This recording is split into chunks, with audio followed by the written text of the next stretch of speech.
예, 여러분 안녕하세요. 제이리치입니다. 오늘은 부동산 투자를 함에 있어서 수익률을 좀 극대화시킬 수 있는 레버리지 효과, 지렛대 효과라고도 하죠. 그리고 대출을 일으켜서 수익률을 극대화시킬 수 있는 방법에 대해서 좀 말씀을 드릴까 합니다. 조금 연세가 좀 많으신 투자자분들 같은 경우에는 이제 뭐 대출은 빚이다라는 생각 때문에 대출 끼지 않고 과거에 현금으로 다 주고 사셔서 계속 꾸준히 보유하시고 계시는 분들도 계시지만, 근데 수익률적인 관점에서 봤을 때는 본인이 투자금을 다 집어넣는 것보다는 본인의 투자 자금은 최소화시키고 금융권에서 대출을 최대한 많이 받아서 금리는 또 적게 책정을 해서 부동산을 매입을 했을 때 가장 수익률이 높은 편입니다. 대출 같은 경우에는 여러분들이 뭐 신용에 따른 신용대출이 있고 부동산 가치에 따라서 대출 금액이 책정이 되는 또 담보대출이 있을 텐데요. 저희는 오늘 영상에서는 좀 담보대출에 관해서 좀 말씀을 드릴 예정이고, 그리고 또 건축물의 용도가 상업용인지 아니면 주거용인지에 따라서 대출이 나올 수 있는 이제 퍼센티지가 이렇게 정해지는데, 저희는 상업용 건축물을 좀 기준으로 말씀을 드릴까 합니다. 영상 속에서 대출을 받았을 때와 그렇지 않을 때의 수익률도 좀 비교를 해드릴 예정이고요. 또 대출을 처음 받는 분들을 위해서 대출 받는 과정이 어떤 식으로 진행이 되는지, 그리고 준비해야 할 것들은 어떤 것들이 있는지 차근차근 말씀을 드리도록 하겠습니다. 제가 옆에 이렇게 차트를 좀 준비를 해봤는데요. 저희 고객분께서 이제 매도 의뢰를 해주신 부동산 물건을 하나를 제가 뽑아왔거든요. 이 물건을 대출 금액이 전혀 없을 때랑 대출을 받았을 때 수익률이 어떻게 차이 나는지 좀 비교를 해드릴까 하는데요. 차트를 보시면은 지금 현재 1, 2, 3층에서 보증금 4천에 월세가 180만원, 2층, 3층 같은 경우에는 보증금 500만원에 각각 월세가 50만원, 35만원, 이렇게 총 265만원의 월세가 나오고 있는 상가인데, 대출이 전혀 없다라고 가정을 했을 때는 매매 금액을 6억으로 놨을 때 현재 수익률 같은 경우가 5.78%가 나오고 있거든요. 수익률 면에서 아주 나쁘지도 않고 평범한 물건이라고 생각이 되는데요. 근데 이 같은 물건에 대출을 만약에 한 2억 5천 정도 받는다라고 가정을 하고, 총 투자금 같은 경우에 매매 금액 6억에서 대출 금액을 제외를 하고 또 보증금을 제외를 하니까 총 투자 금액의 하단에 보시면은 3억이 실제 투자하시는 금액이 되겠고요. 그 3억을 투자했을 때 월 대출이자를 제외하고 한 210만 원 돈 되기 때문에 연수익률은 보시다시피 8.52%로 올라가게 됩니다. 옆에 있는 상가랑 비교해봤을 때 5%대랑 8%대랑은 굉장히 많은 차이가 나잖아요. 뿐만 아니라 여러분들이 세이브한 그 투자 원금을 다른 금융상품이라든지 다른 투자 상품에 투자를 또 했을 때 또 다른 수익률이 창출이 되기 때문에 돈이 많으신 또 여유가 있으신 투자자분들이라도 이런 대출 상품을, 그리고 레버리지 효과를 걷어 들이시기를 권장을 드립니다. 물론 투자를 지금 현재 잘 하고 계신 분들은 다들 이렇게 대출의 효과를 보시고 계시고요. 이렇게 이제 수익률을 이렇게 비교를 해봤을 때 굉장히 많은 차이가 나기 때문에 대출에 대해서 조금 안 좋은 인식이 있으셨거나 부정적인 생각을 갖고 계셨던 분들께서는 이번 기회에 조금 한번 생각의 전환을 하시면 좋을 것 같습니다. 대출이 과연 정상적으로 나오게 될 것인지, 진행이 어떻게 되고 또 여러분들께서 준비해야 될 서류들은 어떤 것들이 있는지 차근차근 살펴봐 드릴 텐데요. 동일한 아까 말씀드렸던 부동산 물건을 가져왔고요. 현재 보시면 1, 2, 3층이 지금 상가 임차인이 다 이용을 하고 있는 상가 건물이고, 건축물의 용도는 현재 지금 1층 같은 경우에는 근린생활시설 점포로 빠져 있고요. 2층이랑 3층 같은 경우에는 용도 변경을 하지 않은 상태라서 주택 용도로 책정이 되어 있습니다.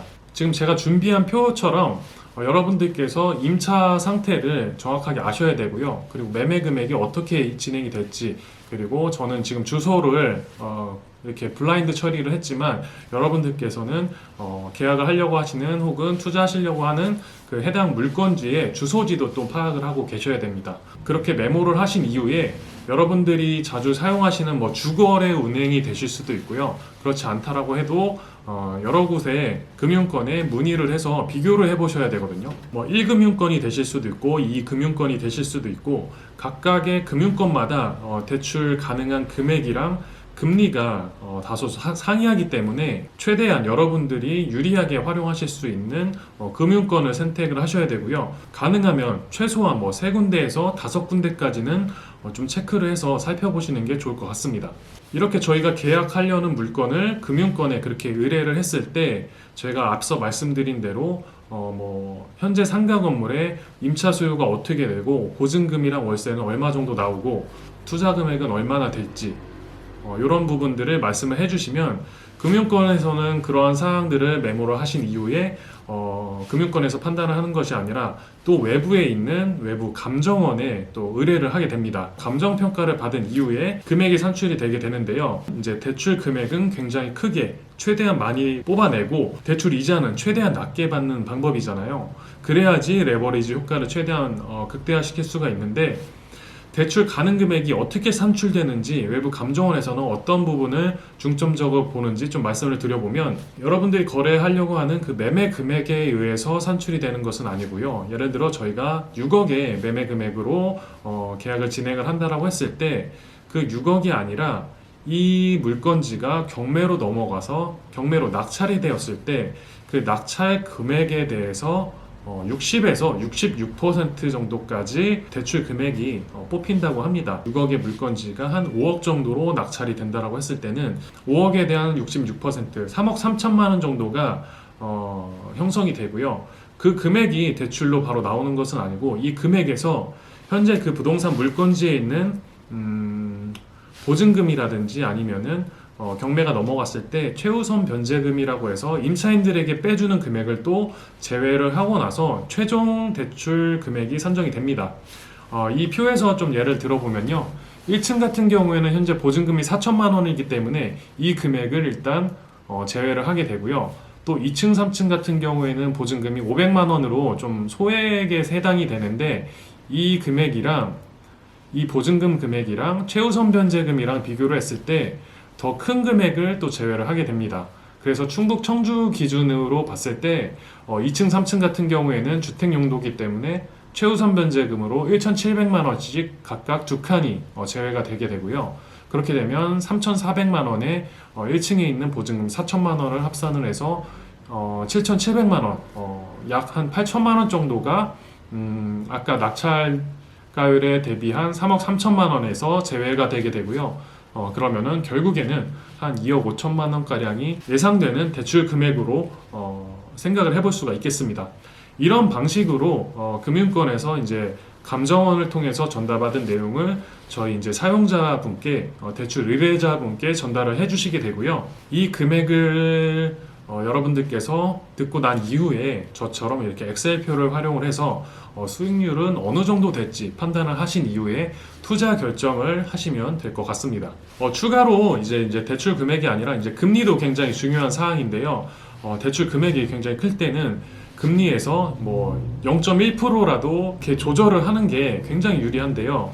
금리 인하에 영향을 줄 수 있는 사항들이 제가 알고 있는 것들이 몇 가지가 있거든요. 기존에 여러분들께서 사용하고 계신 뭐 대출이 있다거나 아니면은 신용카드를 연체 없이 잘 사용을 하고 계시다거나 아니면은 뭐 사업소득이 크게 발생이 되어서 금융권에서 신용도를 평가를 했을 때 좋은 등급이 나오게 되면은 금리가 굉장히 저금리로 대출이 나오게 되거든요. 어떤 분들은 뭐 3.5%, 4%가 나올 수도 있고 저금리로 나오시는 분들은 뭐 2.5%, 2% 초반대도 이렇게 나오실 수가 있기 때문에 금액이 큰 금액을 대출을 받을 때는 이 1%, 0.5%, 뭐 0.1% 차이로 굉장히 큰 금액의 이자에 영향을 미치기 때문에 평소에 사업을 하시는 분들께서는 신용도에도 굉장히 예민하게 좀 잘 관리를 하실 필요가 있을 것 같습니다.